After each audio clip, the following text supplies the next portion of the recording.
Hé, toi, qui m'écoutes aujourd'hui, est-ce que tu t'es déjà demandé si tu étais réellement l'acteur principal de ta vie? Ou est-ce que tu deviens la personne que les gens ou la société voudraient que tu sois? Un CDI 35 heures dans une boîte où t'es pas heureux?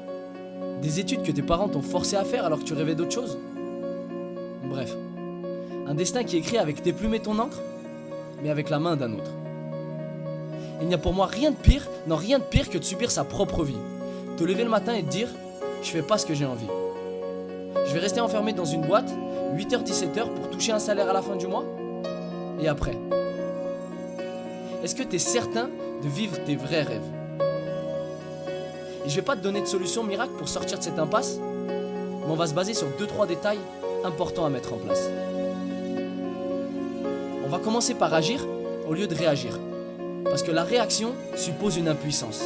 Subir une situation ou des circonstances.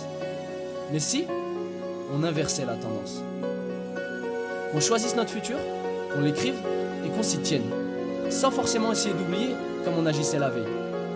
Parce que notre futur s'écrit dans le présent grâce aux expériences de notre passé. Et ça va évidemment pas être facile, non. Il va y avoir des étapes à franchir, plus ou moins longues, plus ou moins dures, mais à la fin, peu importe par où tu passes, t'en seras satisfait. Ça, j'en suis sûr. Car pour admirer la vue du sommet, il faut d'abord le regarder d'en bas et se dire un jour, j'y arriverai.